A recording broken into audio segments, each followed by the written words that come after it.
Yo, yo, yo, no maniacs. What's happening? Long time no see. Seems like it's been a while since I seen you guys, and it's good to see everybody, man. Welcome to the show, man. This is Nomad Live, all bears all the time. Man, listen, we weren't able to do our regular Friday night show because it was holidays and we just had things going on. We had a producer that lost a loved one.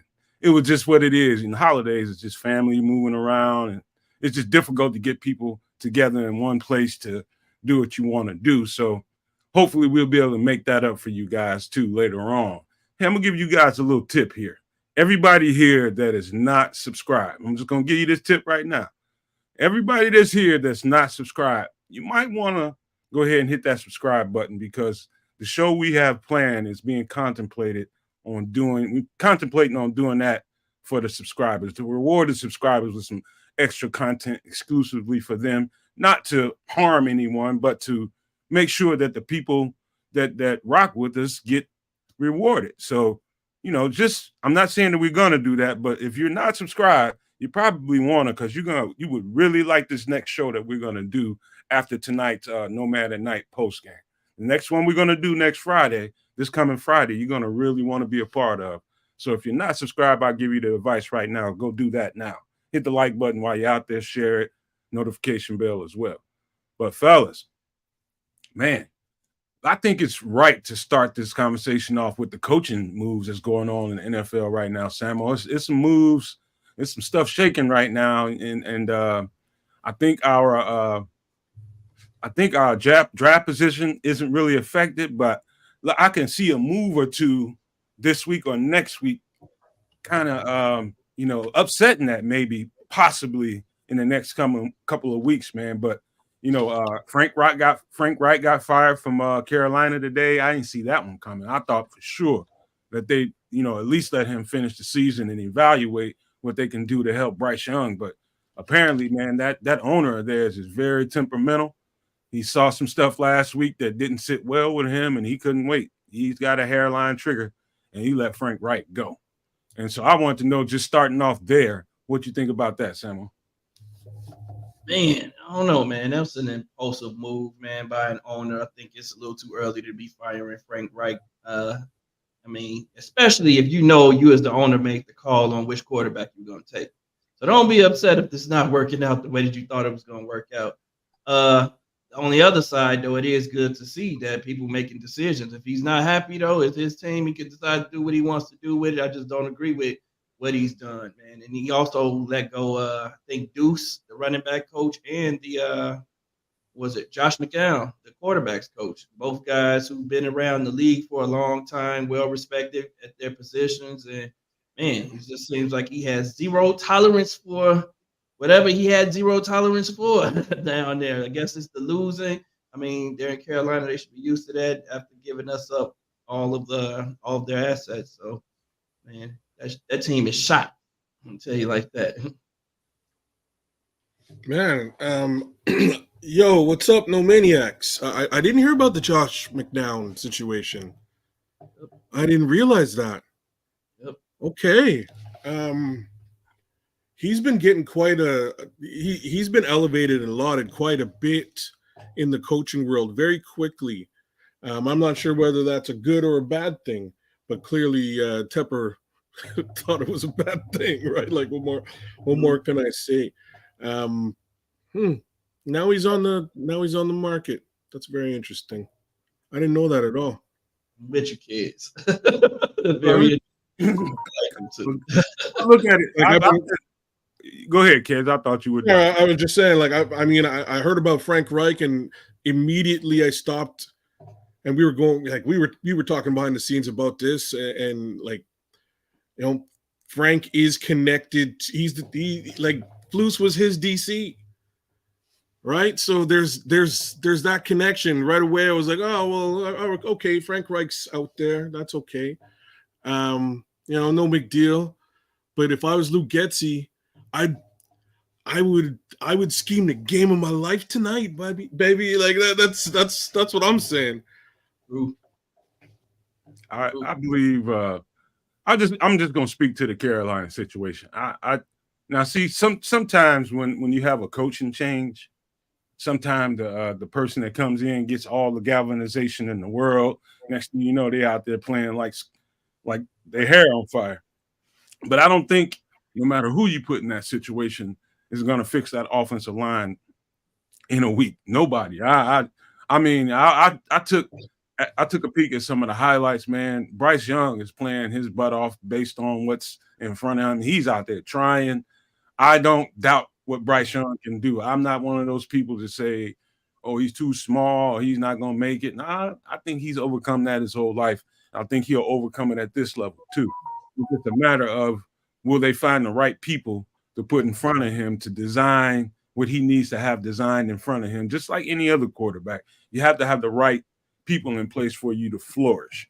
I don't see that happening this year. And if our first pick is contingent on the Panthers, I think we're sitting in pretty good shape. But I could see, some people that might be trying to jockey into position now. New England is definitely going to be in the quarterback picture. Definitely going to be in the quarterback picture. At first, I was like, Bill Belichick, he's there. Nah, they ain't going to, try to move positions to get a quarterback.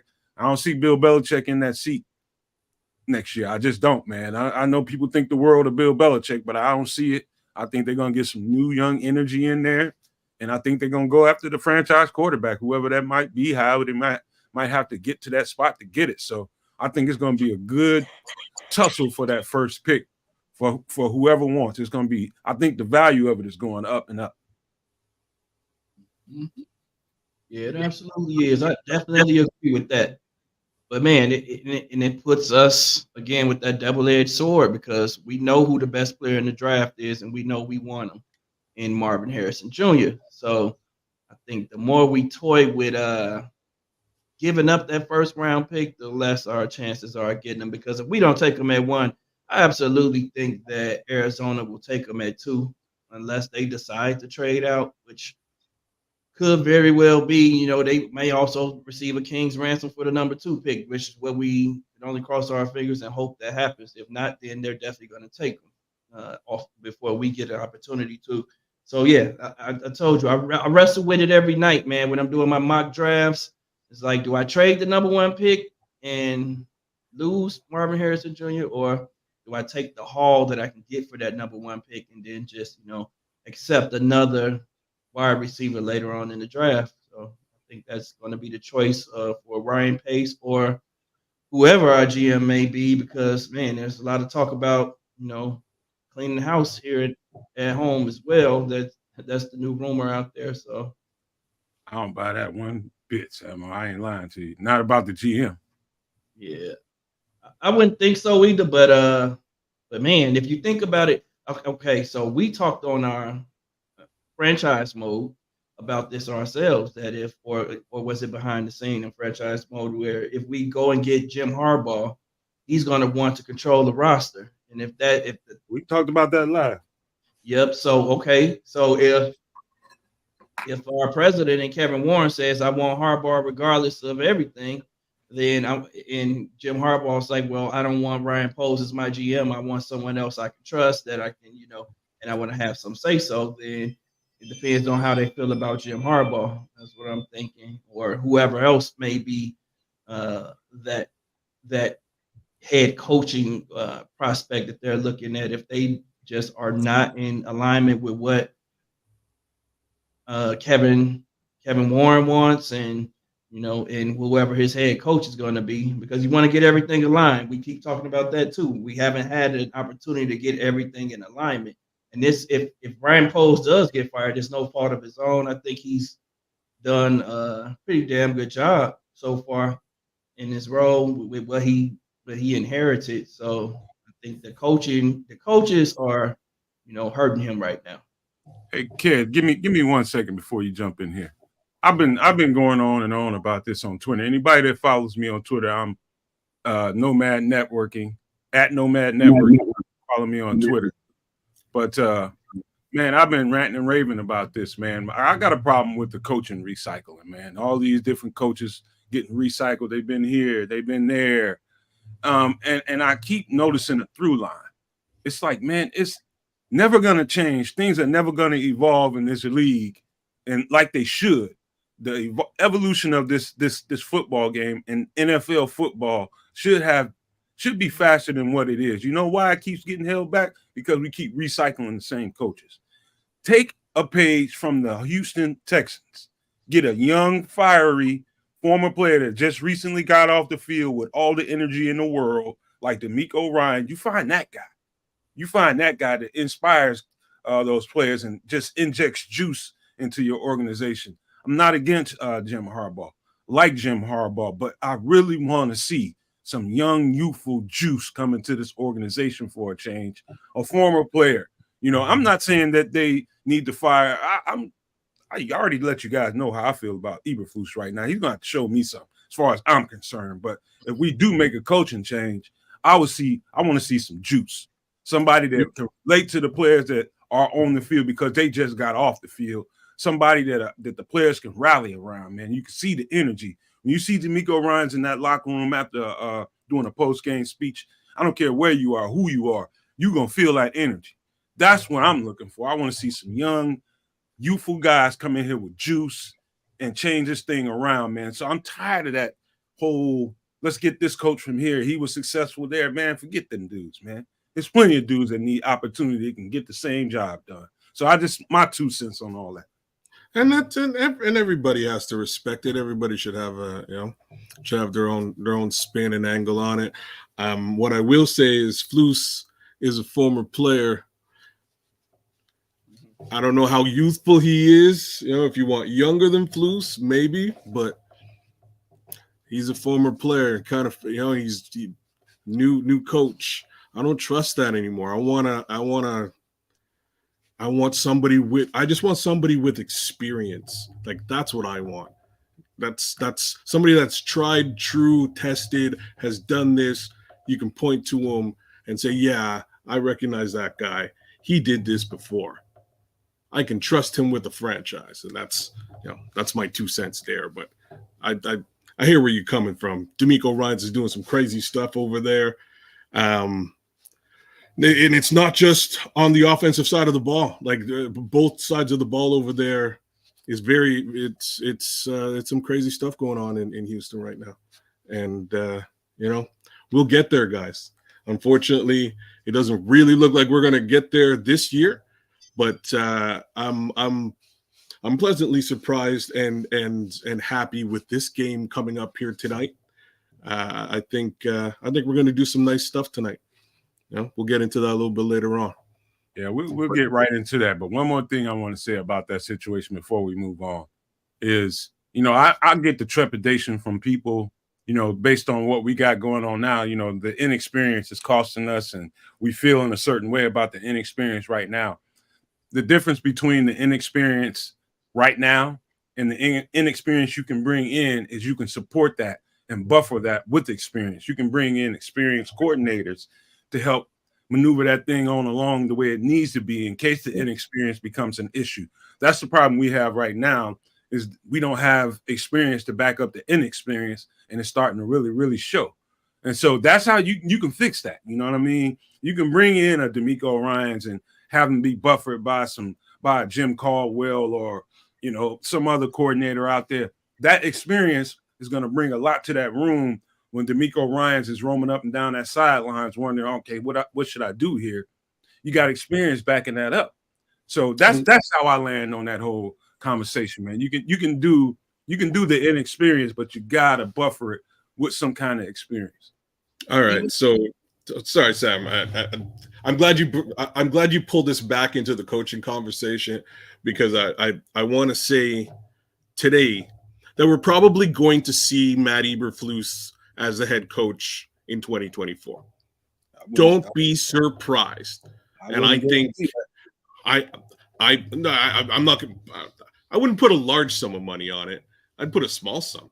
And I think Frank Reich might bring that experience you're talking about from if you're looking at the Bears right now, everybody is brand fresh, spanking new, inexperienced guys outside of the defensive coordination that Matt Eberflus himself has experience doing.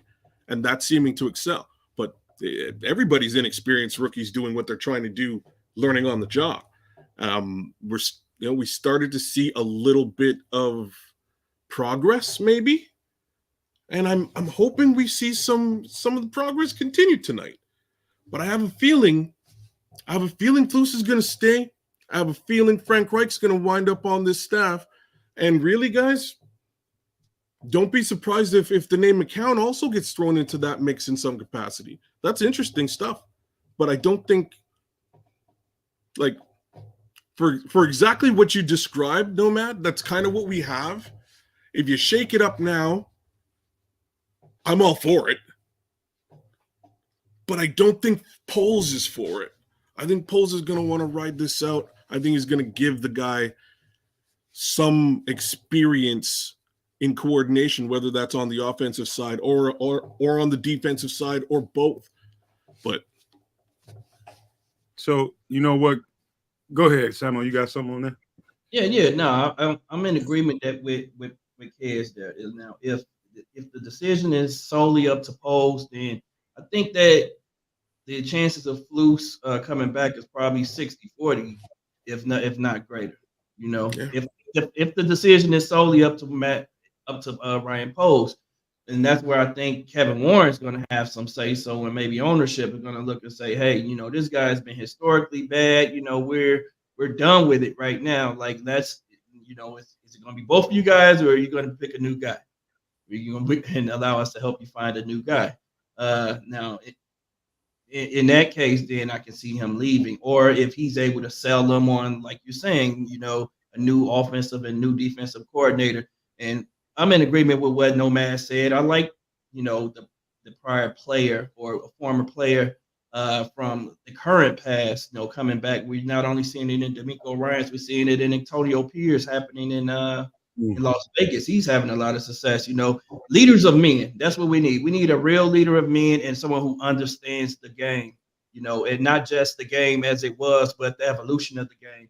And I think that's what you're getting in both of those guys who understand the evolution of the game. D'Amico Ryans, he didn't even get a veteran offensive coordinator. He had a guy that he trusted, you know, from the 49ers organization who he worked with, in Bobby Slowick, and that guy has proven to be a mad genius. I mean, he's under the tutelage of Kyle Shanahan. I think we need one of those Shanahan guys, if nothing else, as our do we not have one? No, he's not. I wouldn't consider him one. He's supposed to be from. Isn't he one of those guys? Isn't he from that tree? He's a branch from the branch. I've heard this story before. You know what I'm saying? I've heard this story. He came from Green Bay, and Matt LaFleur came from Tennessee, who came from Washington. So he's not exactly a San Francisco tree. He's more so from the Shanahan tree. So but like Sam said, he's Shanahan so far off. than- He's so far off of the initial root of that tree that if you snipped him off, it wouldn't ruin that timeline any way whatsoever. He's like literally like your second, third cousin you see once a year. Yeah. Good one, Nick. What up, cuz? hey, Samuel. So somebody today asked me a very interesting question, and it wasn't. I think it was based on me saying I'm tired of seeing these same old coaches being recycled. And he asked me something to the nature of why do you think they keep making decisions like this?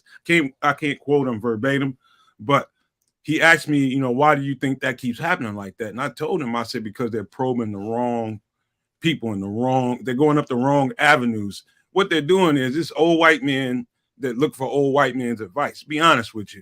And, you know, they watch too much. They're human just like anybody else. They watch too much ESPN, watch too much NFL Network, and they're making decisions based off of that.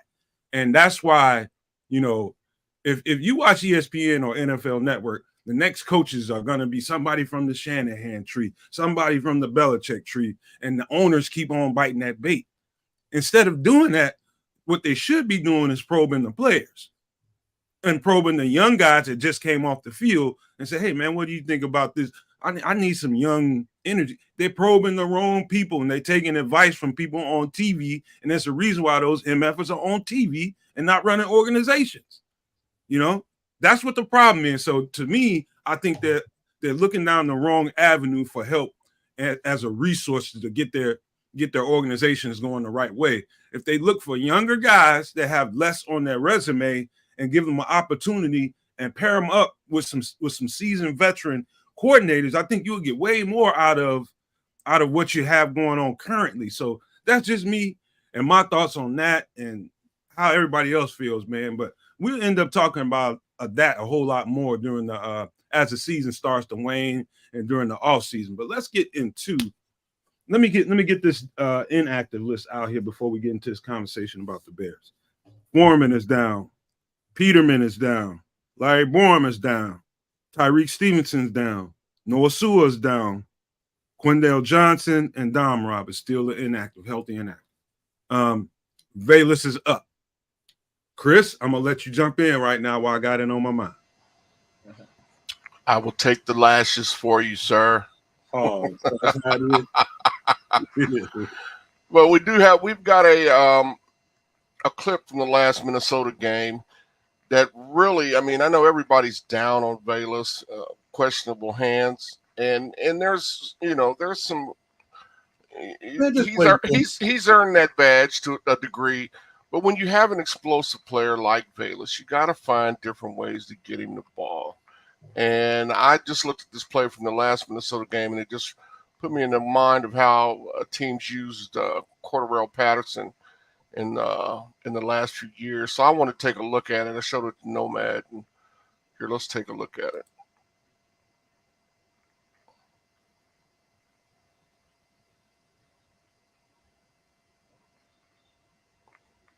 Okay, Chris, before you keep going, I just got this for you guys.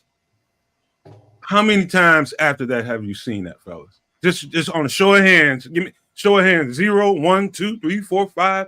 Show me a hand, fellas, or show me in the chat. How many more times have you seen that play be run after all of that success on that play? They haven't used it. I haven't seen it. He hasn't been on the field. Maybe once afterwards. They pulled him out after the issue with the punts. Why would you stop running that, Samo? Why would you not run that again? After what game was that a clip from? That was from the last Minnesota game, week 6. Oh, okay. Yeah, I mean, he had an opportunity to even cut that back in and possibly hit it for a touchdown. You can just see the explosiveness in the way, he moves with the ball. And that's a weapon, guys. And I know everybody's, down on Velus. Let's get rid of Velus. I'm going to give you some insight right here, gentlemen. Velus Jones will be on this team next year.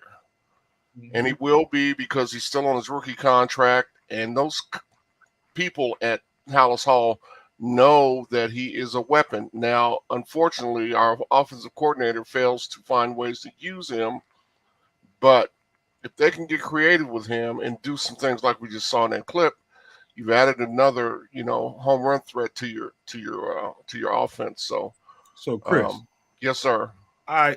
So I'm thinking about these highlights I looked at, and I'm wondering they had to have said, okay, let's look at this last Minnesota and see if we can find some explosives in this last game tape.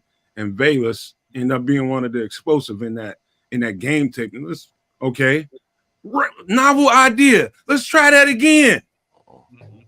Why don't we? It might just be time to switch Velus from wide receiver to running back, man. Well, and again, the Cordarrelle pattern. When Cordarrelle came into the league, he was a wideout. Yep. And now he's almost exclusively used in the backfield.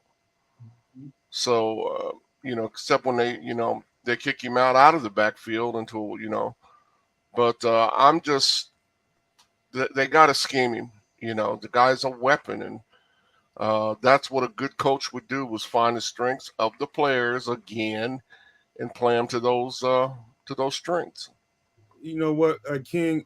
Man, Velus has earned his fair share of criticism, no question about it, bro. There is no defending Velus Jones when it comes to his own shortcomings. When he fumbles, when he doesn't catch a ball, that's all relevant and that's all fair. How he's been used, whether or not we can call him a bust or not, or a wasted pick by Ryan Poles, I think that's way unfair.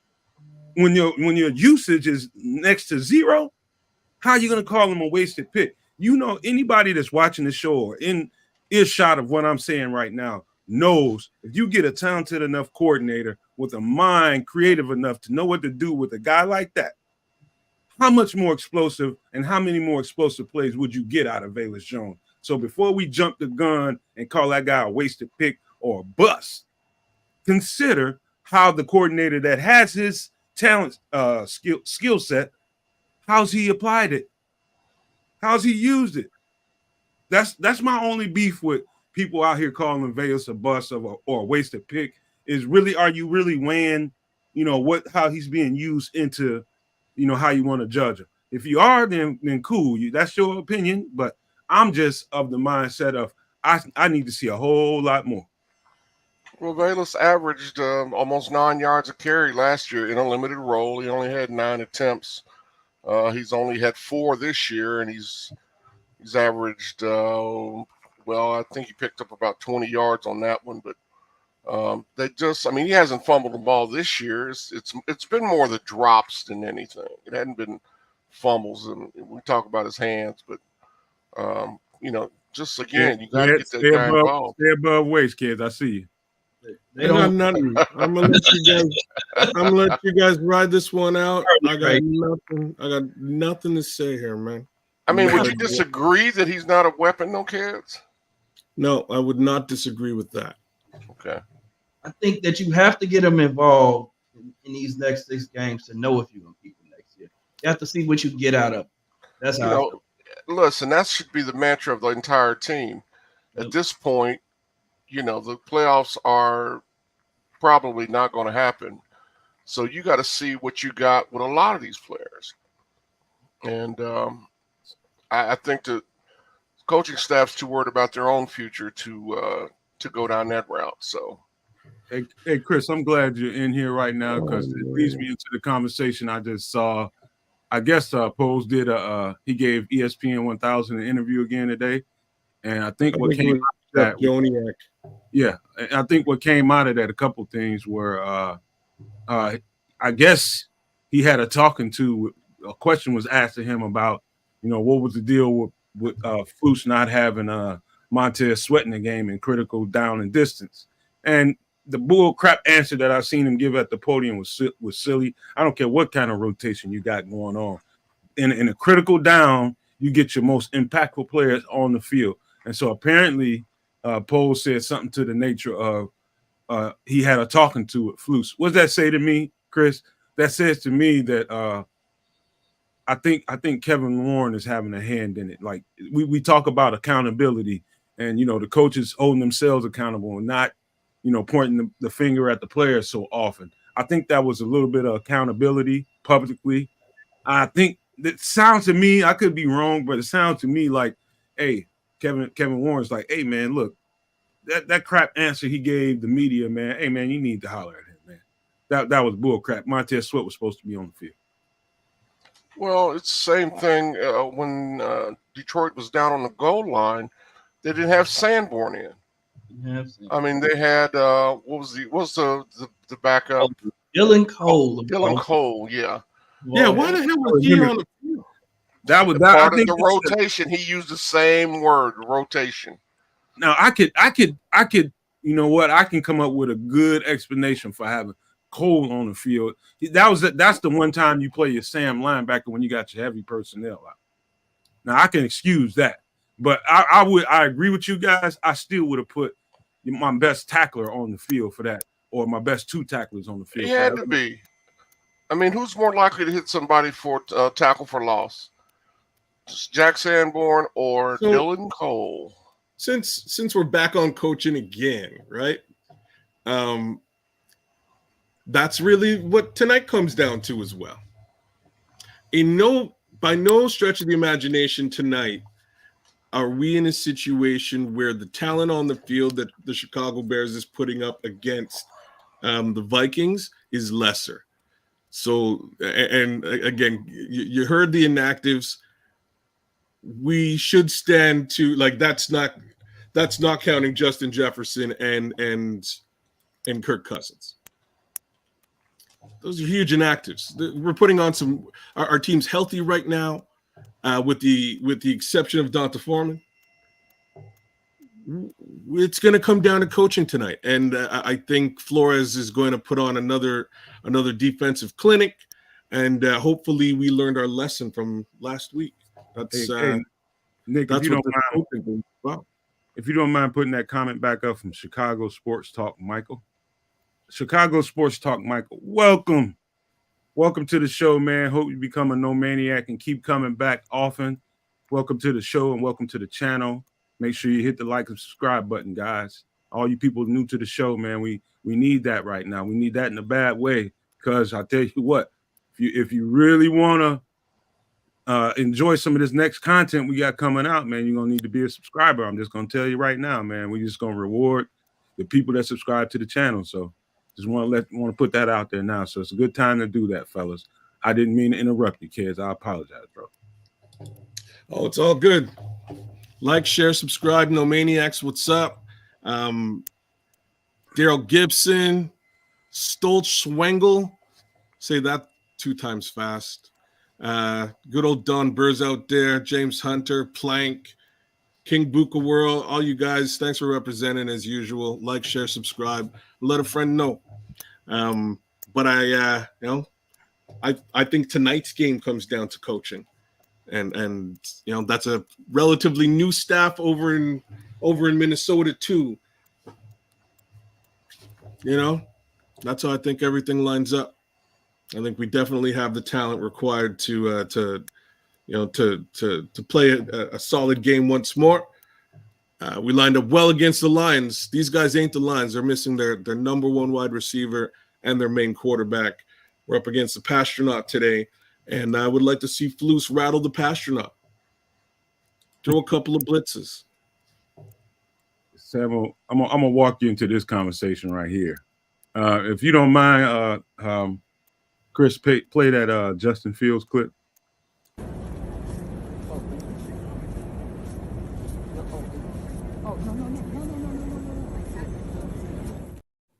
One more time, Chris. One more time.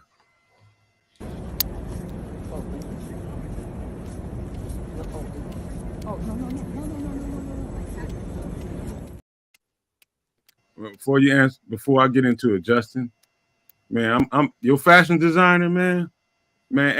Hey, I'm just gonna tell you right now, man. He getting over like Rover on you. He playing you, man. You need to find somebody else, man. But all that aside, I don't care nothing about what kind of clothes he's got on, man. I really don't. Samuel, you might be muted, bro. But hey, Samuel, what does that fist bump tell you about the relationship between Poles and Justin Fields? Samuel still with us? You muted, bro. Yeah, you muted, Sam. Are you not muted? Something wrong with his audio. You're not muted. There's something wrong with his audio. Go ahead. There you go. Okay. So Chris, what does that fist bump tell you about the understanding between Justin Fields and Ryan? It looks like they've got a good relationship, and they're probably a good understanding. I've said this all along, man. People are making this narrative about, what he's got to prove. He's got this last 6 games. I mean, you know what? This decision on Justin Fields, as far as I'm concerned, is Ryan Poles to make. And we do not know what's going on in that man's head. And I don't care who you get the report from. I don't think anybody knows but Ryan Poles. But when I see things like that, it definitely shows me they don't have a strained relationship. So I'm pretty sure Ryan Poles is in communication with JF1 quite a bit. Hey, so you know what it looked like to me, Chris? I'm just gonna tell you off my bald instincts. It looked to me like, hey, bro, I'll handle your business. And Justin said, I got you. What that means is, hey, man, you need to go out here and shut these people up, man. I know what you got in you, but go out here and handle your business on national TV with the world watching. I got you.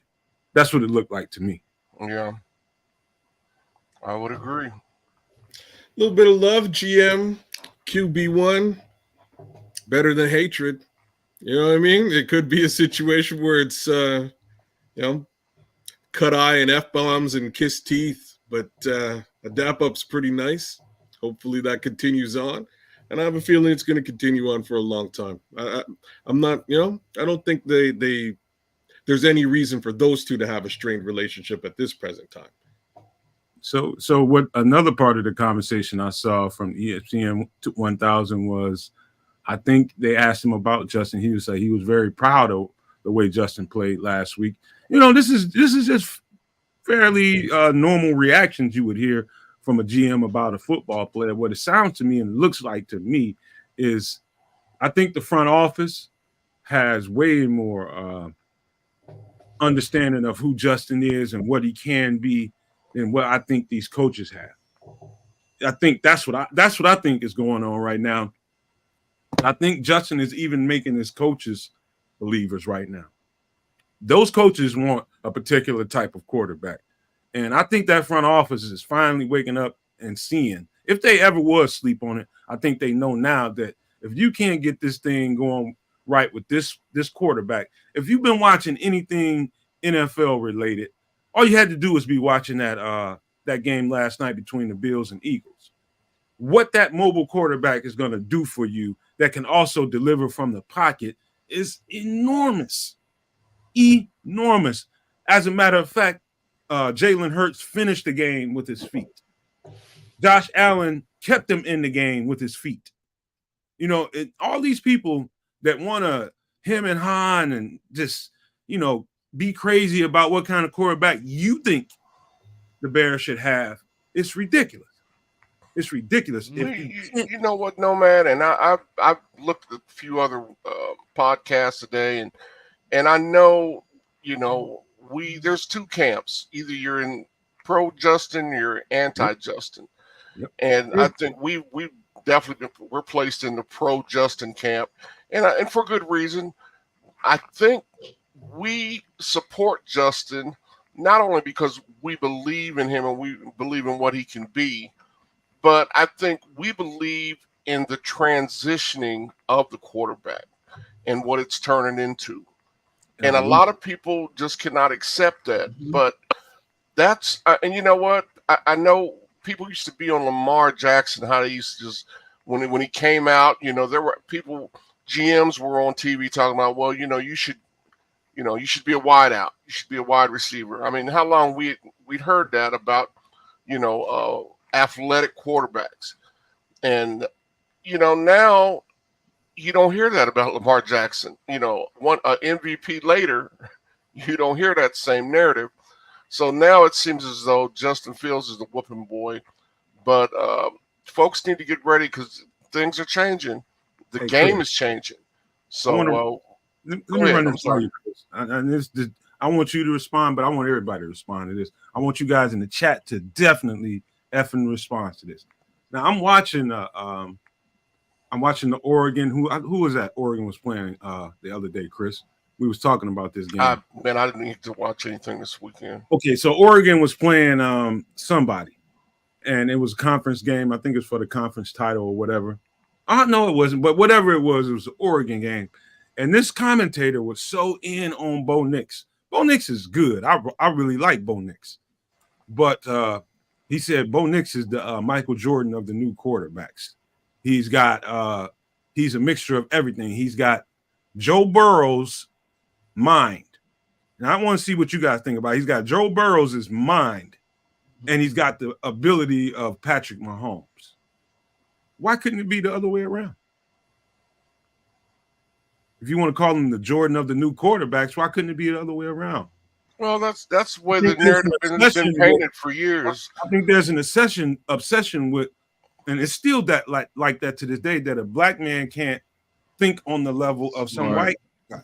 Mm-hmm. And that's what that was implying to me. But I don't know how, and I'm just telling you exactly what he said, so you guys respond to that. I'm just repeating what he said.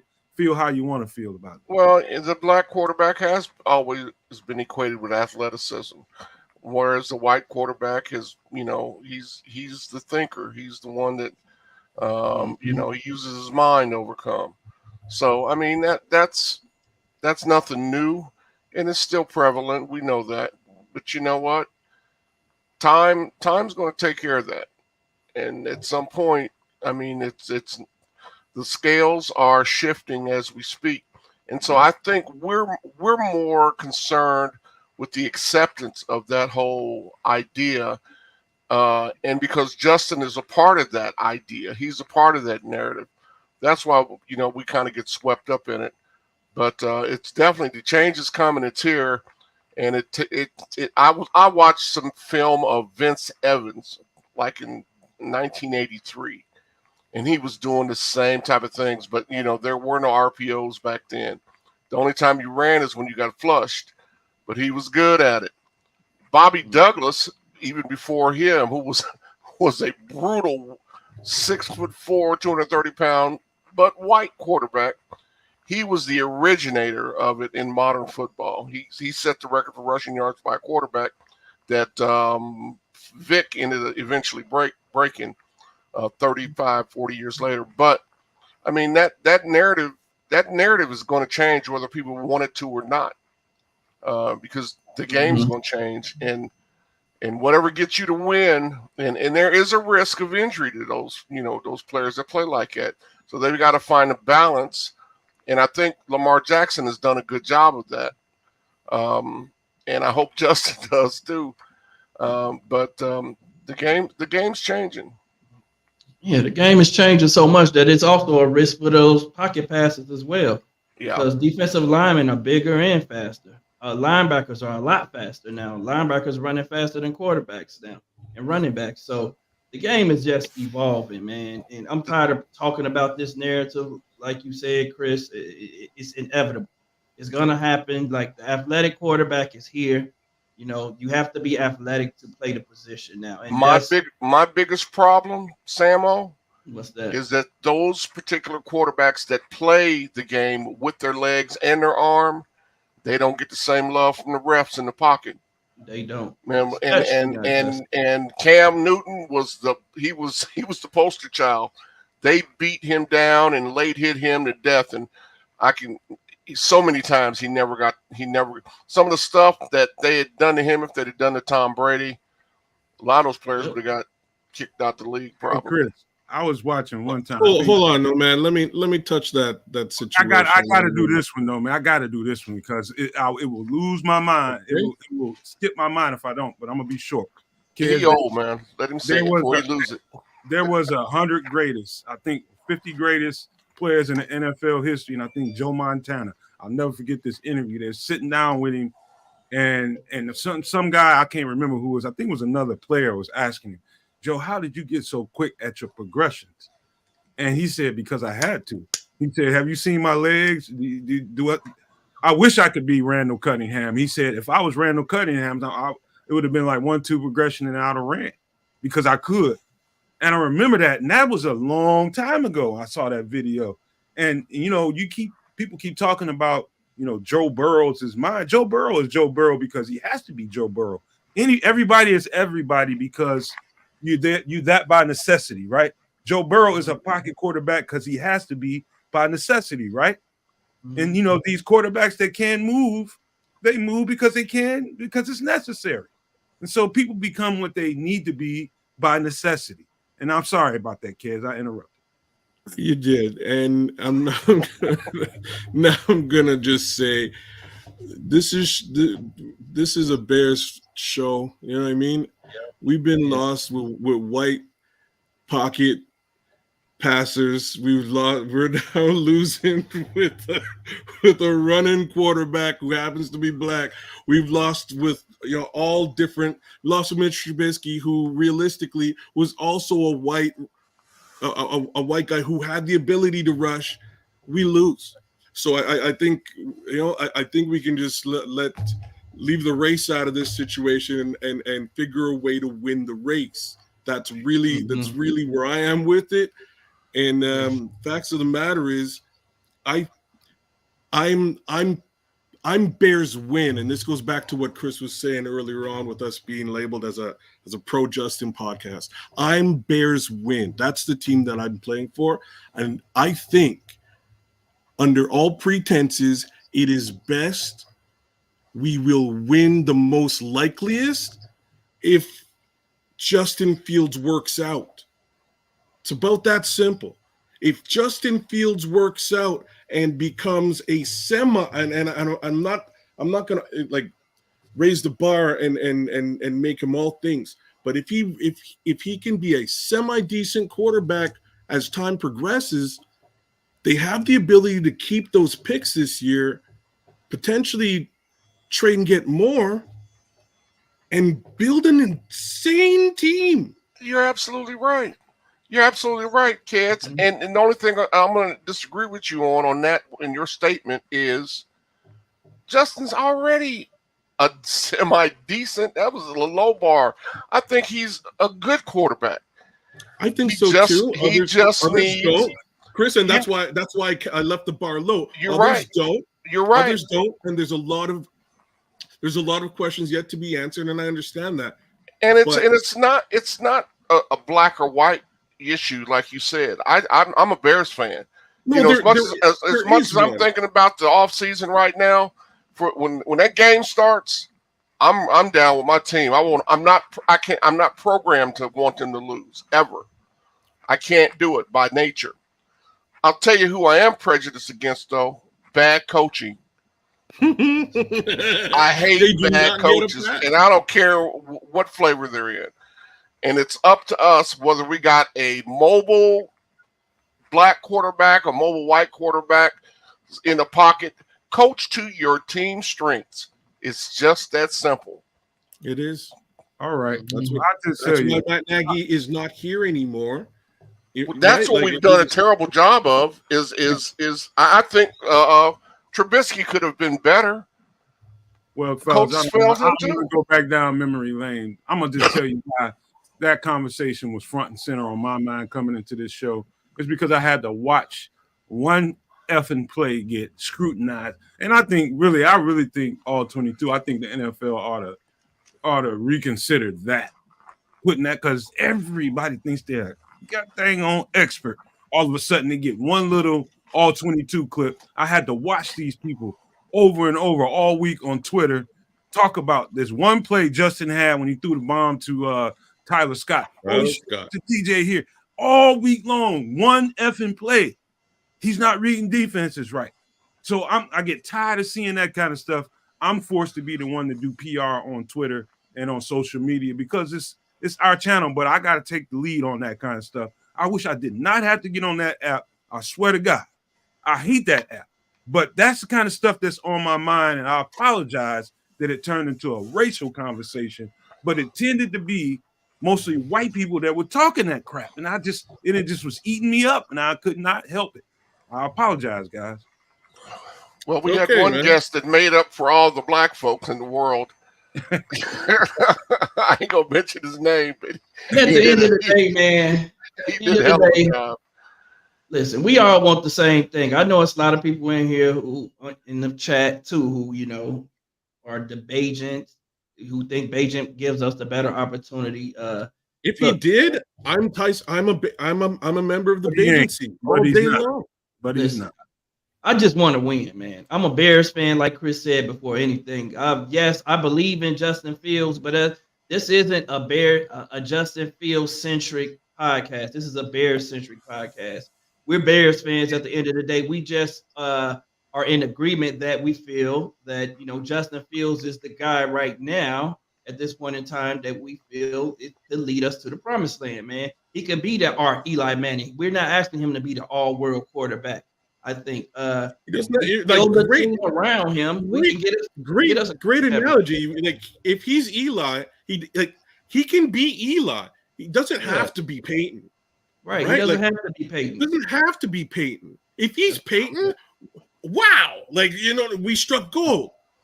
Mm-hmm. But facts of the matter is, he's here. We have him for X amount of time on dollars and cents that the team can't afford. This coming draft, they can do some magical things. Like we're missing on this team is some blue chippers, and we can get some blue chippers. Put those blue chippers around Justin. Hey, Exactly. we got a couple of minutes here before we got to get you guys out to the game. I want to talk about some specifics that we could do different. Because if you look at the first Minnesota game and you look at the tape, everything you're gonna tend to focus on what the defense was doing to us and how you would want to react as an offense to what they were doing. I'm gonna give you a couple of tips that came out to me, and this is the stuff I was talking about right after the game, but I'll reiterate what I was saying. To me, it's easy. You gotta run right at it. What's that? Run right at it. You got to run right at it. Yes, in between the tackles. You got to run right. That's the best way to beat a blitz. You attack it right up the middle, right at the blitz, because blitzes like that, zero blitzes like that tend to come right at you. They're coming right in your face. Right? Here's a good example of that. First play of the game. First play of the game. I hate that man. play. That was just a bad coach. If that was a rush, that would probably That's got- been like a 20, 30-yard rush. Golly, man, you guys aren't on Twitter. I hate that play, man, because like I was telling Chris before, that's one of those plays that kept talking about the entire week into the next game. It's like overanalyzing stuff because you got all 22 video after Justin explained it at the podium. But I'm not going to spend too much time on that. What I'm saying is the way you beat the blitz is you line up in heavy personnel and you attack it. But you have to have heavy personnel out there. You can always split it out. You can go into an audio if you go out there in heavy personnel, and you can split guys out and get into your passing formations from heavy personnel. But it's going to be hard to do that when you come out in zero in a 5 wide with nobody protecting. It's going to be hard to get that blocked up. You need to come out in heavy personnel, and you can fan that out into a passing play if you see the wrong thing. But you've got to attack that defense right after the blitz. You got to go right up the middle, in between the tackles. And if you can get it blocked up, you're going to be one-on-one. If you can recognize where that blitz is coming from, you're going to have one-on-one coverage out there. And if you can get that blocked up, you got the right personnel out there, you can burn them several times. And if they do that the right way, I can see DJ, I can see Moon get some shots. I can see Bayless or Tyler Scott get some shots and hit their head on the goalpost tonight, man. So if they do that the right way, if they scheme that up the right way and get things blocked up the right way, and the contingency plan is to make sure it's blocked up first, get it blocked up first, and then fan it out if you need to and throw the ball down the field. But get it blocked up first and run the ball. Yeah, that would be a good plan. one too, Yeshua. But Underneath pass, catch and run. Yeshua, yes, thank you, Yeshua. Throw behind the blitz. The blitz is coming off the edge. You throw right behind it. You throw right where that guy exited. That's where you throw to. That spot right there. You get a receiver crossing that path. He's right, though. We just don't do that. I don't know why we don't do it. We've talked about this before. They just don't do that. But coaching, man. we will see some screen game tonight, positive or negative. Again, that's the worst play to call against. Yep. But we will see it. We will see it today. With Khalil Herbert on the field, I don't think that that's a terrible thing. I don't mind screen game with Khalil Herbert on the field. We'll see, man. I'm actually positive about this game again. I was positive about the Lions game. I'm positive about this Vikings game. I don't think the talent that they have on the field matches up well with what we're going to put on today. And to that degree, if they outcoach us, kids, I do think the defense can eat today. I think the defense can really eat today. No Kirk Cousins, and I'm not throwing no shade against can't think of his name, Dobbs right now. I think Dobbs is a really good quarterback, but he's different. He understands the system like light years ahead of Dobbs right now because he's played in it for a few years. But I think the defense could really, really eat. And I'll tell you something to pay attention to, Samo. Looking at these highlights, man, I'm telling you something that I've been noticing. And everybody knows I'm a Javon Dexter guy. But here's what I think is going on right now. I think the whole season, I think he's been simmering. Now it's starting to bubble and foam the last 2 weeks. Mm-hmm. I'm serious, guys. Watch 99. The last 2 weeks, I'm seeing him bubbling and foaming. I think it's about to go. It's about to flow over the pot this week. This is a good opportunity for him. Hopefully, they give him the snaps that he needs to really start getting the flow or getting the feel for the guys he's trying to attack. But I think he's found two moves. I think he's found a speed to power. I think he's found a speed or a power to cross chop.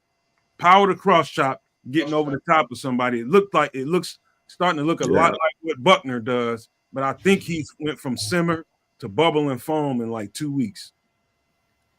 Did you say get that snatch that he likes? What? Is that what he said, Samo? What you talking about, man? He said snap. He said Snap. Okay, I got a question. Oh, he said the snap. Snap. Nomad. Was Lucas Patrick's name on the inactive list? No. He's playing. So that's our starting center tonight. He's starting tonight. Okay. Hey, man, the line looks good. This game is going to be about coaching, like y'all said. We just talked about Flukes and his employment of the defensive line, not only Tez, but that also goes to who Nomad was just talking about, and Javon Dexter. Like, they're not getting enough snaps. You have to play the guys who play well, who are playing well, especially towards the end of the game. In a game where the defense was only on the field for 20 minutes, man, his answer made no sense at all. That was just complete incompetence, man, by a coach. And the other play at the goal line, just another incompetent play, man. You don't put a guy who's played maybe 10% of the snaps the entire year in on a critical play at the goal line, man. I'm sorry. I don't care how good you think he is, man. You put the guys out there that you know are good, guys who've been making plays for you, unless they're injured. And they weren't injured, man. You're talking about a rotation. That's incompetence, man, and coaching malpractice. I'm hoping we don't see a lot more of that tonight, man, because that's the only thing that could beat us, man, is bad coaching. I think we're the more talented team by far. I absolutely feel that way, but hard work gonna be talent when talent is not coached well. On so the field, it's not coached well on the field. So I think the other team is gonna have to work harder at whatever game plan is put in place for them, and we're gonna be suffering from this inept game plan that's going to be put in our laps by our players, and they're going to be forced to play whatever the coaches are calling out there, which could hurt us in a sense, man. Hopefully it doesn't happen. Hopefully these coaches are waking up, but that's the only thing that could beat us, because offensively and defensively, I feel like we're the more talented team. So we have to also point out the reality here. So there's no excuse, really, for poor coaching today. You know what I'm saying? Like, not to say that there ever is, but we've already faced this team. We know what you're about. There's tape on how you played this team this year under these coaches with their scheme. There's really no excuse for Matt Eberflus tonight or for Luke Getsy tonight. They should come out gangbusters tonight, and I hope they do. I'm looking at Justin Fields coming out the tunnel right now as we speak, as they're getting ready to get into the progressive kickoff and all that kind of crap. They're about to do all that. But man, dog, I think he's got a different energy. I think what's going on with Justin right now is not what people think. I think what's going on with Justin right now is I already know what is. I already know. It doesn't matter what everybody else is talking about. I know what I am, and I know what I can do. Don't underestimate the moment in the big game on national TV where everybody's watching right now. That is not lost on someone like Justin Fields. He's a gamer. And believe what Mike Singletary said when he said that cat has a heart of a champion. Mm-hmm. That dude really does have a heart of a champion. I think people are kind of delayed to realizing that. I think as it goes on, I think people will start to recognize that more and more, and that will be more of the conversation rather than is Justin Fields the guy or not. I think it's going to be about this dude has a heart of a champion. He can put this team on his back and will us to a win anytime he wants to, and whenever this team needs him to do that. I think that's going to be more of the conversation going forward. All this crap about who we think the next quarterback ought to be, I'm telling you, I'm not against you people. I'm not against you people at all, but I think you are missing the point. This dude, we got the dude. Now it's about finding the right people to put him in position to win. And I'm looking at him and just imagining what that would be for somebody with the it factor going on, knowing that the whole world is watching him. And what should I put on display out here? Trust me, he's ready for this moment. And I don't know what the coaching has in mind about how they want to scheme and get this thing off and running, but he's gonna figure out a way to get this W. I got the Bears tonight. Me too. The Justin Fields revenge game for me. Yes, sir. I got him tonight. Strange feeling. It's the offensive line revenge game.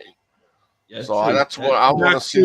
This is really one of the first times Justin's going to have the entire first string healthy offensive line in front of him. So, I think this is a fair game to judge what happens. I think he's going to do well. Bears win. I think that's the biggest factor because Daniil Hunter just 8 last time. 8. He did. Yep. Let's hope everybody stays healthy and everybody balls out, man. Play up to their potential, man. Because I think we got some dogs on our offensive line. Those guys are underrated. I think people are starting to take notice of what we have on our offensive line, especially when we have Lucas Patrick in at center. I think that we talked a lot about Lucas Patrick over the past 2 years, but we see now that that's his position. At center, he's pretty sturdy. He's not the best, but he can be consistent there, and that's all we need. He's good. He unfortunately gets hurt. He has to be on the field. When he's on the field, I'm quite pleased with the center that we have today. Right, like. Do we double down and do other things with that position down the road?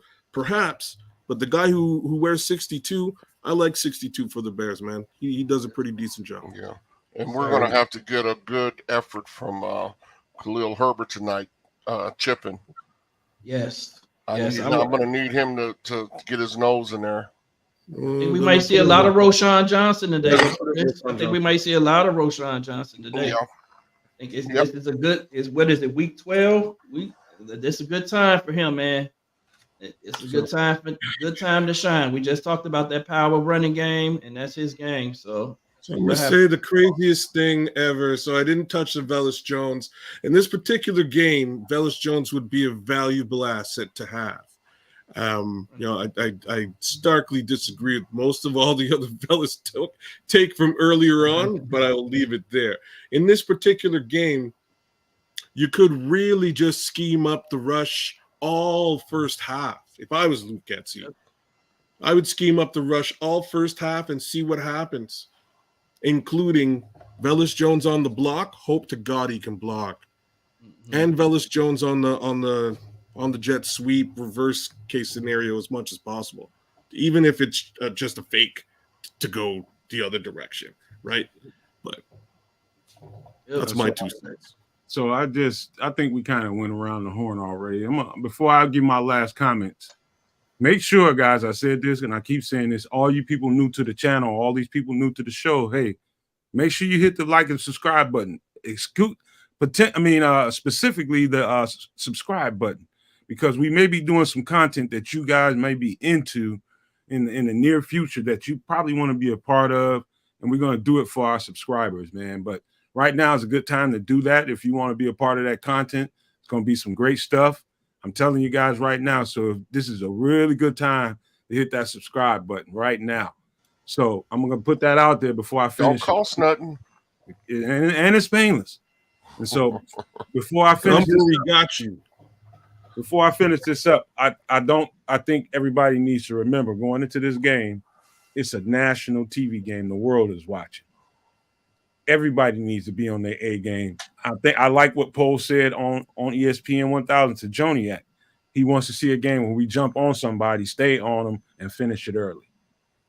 I would love to see that too. This is a good opportunity to do that. Jump on them early, put them behind you, and just finish them on off and be done with them early so you can get some of these younger guys in here and give them some playing time. You know what I mean? Mm-hmm. I would love to see that. I'm 100% in agreement with Ryan Poles. But I see the number of chat is gone from 80 something down to 45. What that's telling me is you guys are ready to go watch some football, so I ain't gonna hold you. Hey, man. Guys, go ahead. Don Burr is calling us names again, man. All right, get it. Oh no. Whatever, bum. Whatever, bum. Bums. We'll deal with him after the show because He wants us to win. We'll deal with him. We'll deal with him post game because where else he gonna All be? right. He's gonna be in our post game. So Yes, sir. Everybody, make sure to come back post game. We're on immediately after the game, post game show tonight, and we talk about a win or a loss. Hopefully, it's a win. Bears win. what Samo just said, make sure you show up right after the game. We're doing Nomad at Night post game on the Nomad Network. But I ain't gonna hold you guys, and we'll see you after the game. Immediately after the game, we will be live. So without further ado, I'm gonna leave you guys with this: love, peace, hair grease, y'all. Win this, Bears. Let's go. Let's go, Bears. Boom.